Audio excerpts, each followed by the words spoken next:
Shalom sahabat Rema yang dikasihi Tuhan. Puji Tuhan karena kasih dan perkenanan Tuhan, malam ini kita dipertemukan dalam renungan malam Rema untuk bersama merenungkan kebenaran firman Tuhan. Rema percaya bahwa kasih setia Tuhan senantiasa ada dalam hidup kita dan penyertaan yang sempurna memampukan kita untuk menghadapi dan melewati setiap tantangan kehidupan. Baik sahabat terkasih, mari mohonkan tuntunan Tuhan sebelum melangkah ke perenungan. Mari berdoa. Bapa kami yang di sorga, dikuduskanlah namamu. Kami bersyukur untuk kasih setiamu yang selalu ada bagi kami. Juga untuk malam ini, terima kasih Bapa, karena Engkau masih memperkenankan kami untuk belajar akan kehendak-Mu. Tolonglah kami oleh Roh Kudus dan curahkanlah hikmat sorgawi atas setiap kami sehingga kami bisa memahami dan melakukan kehendak firman-Mu. Dalam nama Yesus Kristus kami berdoa. Amin. Bagian ayat firman Tuhan yang menuntun dan menjadi pedoman Rema saat ini terbaca dari Injil Matius pasal 14 ayat 29 hingga ayatnya yang ke-30 yang berbunyi demikian. Kata Yesus, "Datanglah." Maka Petrus turun dari perahu dan berjalan di atas air mendapatkan Yesus. Tetapi ketika dirasanya tiupan angin, takutlah ia dan mulai tenggelam, lalu berteriak, "Tuhan, tolonglah aku." Sahabat Rema, Danau Galilea atau Danau Tiberias adalah danau air tawar terbesar di Israel yang memiliki luas sebesar 166 km persegi dan kedalaman yang mencapai 43 meter. Danau Galilea adalah danau air tawar terendah di dunia yang diairi sebagian dari mata air di bawah tanah yang bersumber pada Sungai Yordan yang mengalir melaluinya dari utara dan selatan. Sebagian besar pekerjaan Yesus Kristus terjadi di pantai Danau Galilea, mulai dari memanggil 4 dari 12 muridnya yang adalah para penangkap ikan yang tinggal di tepi pantai danau tersebut, yaitu Simon Petrus dan saudaranya Andreas, juga 2 bersaudara putra Zebedeus, Yohanes dan Yakobus. Selain itu, beberapa mujizat Tuhan Yesus yang terkenal juga terjadi pada pantai Danau Galilea, yaitu meredakan angin ribut dan berjalan di atas air. Sahabat Rema, berkaitan dengan renungan saat ini mengenai Yesus berjalan di atas air, ada beberapa orang mencela keraguan Petrus yang mulai tenggelam setelah beberapa saat berjalan di atas air. Kalau mau jujur, kita pun pasti tidak akan memiliki keyakinan sebesar keyakinan yang dimiliki oleh Petrus ketika ia harus melangkahkan kakinya keluar dari perahu dan mulai berjalan di atas air. Murid-murid lain pun tidak memiliki keberanian melangkahkan kaki ke air, sekalipun mereka tahu bahwa Yesus ada di depan mereka.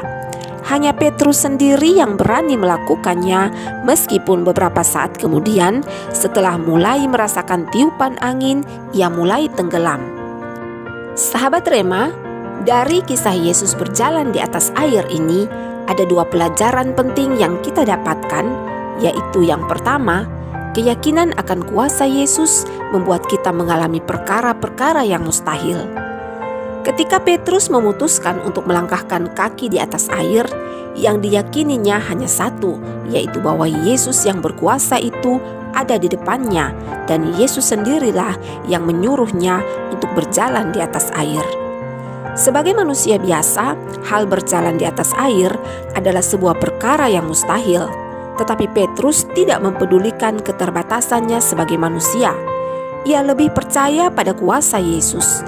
Apalagi saat itu ia melihat dengan mata kepalanya sendiri bahwa Yesus sedang membuktikan kuasanya dengan berjalan di atas air.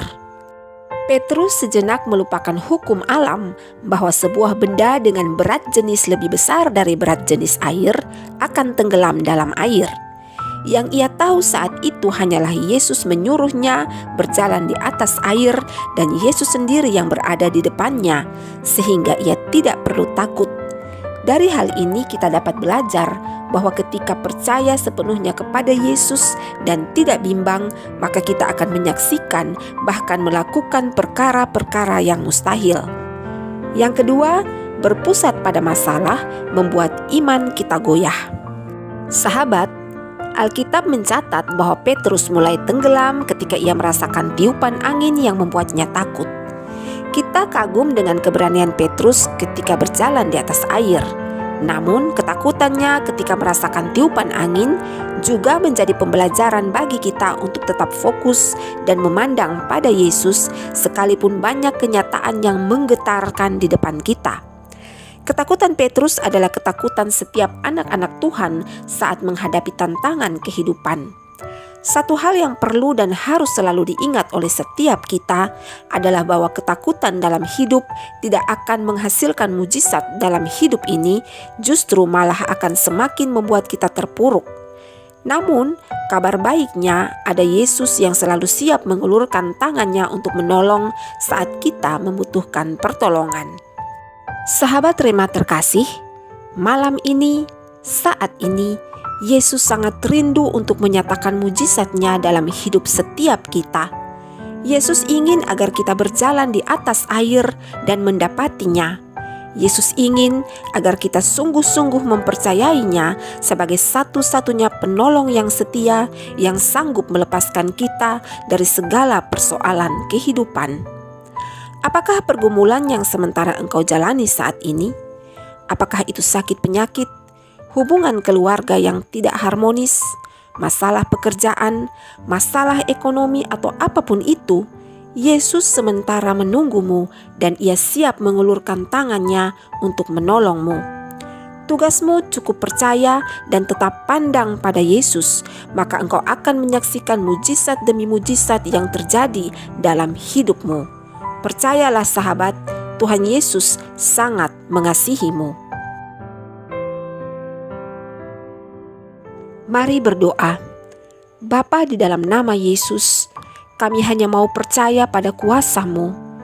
Apapun yang terjadi dalam hidup ini, kuatkanlah iman kami agar fokus dan pandangan kami tetap hanya pada-Mu. Dalam nama Yesus Kristus, kami berdoa. Amin.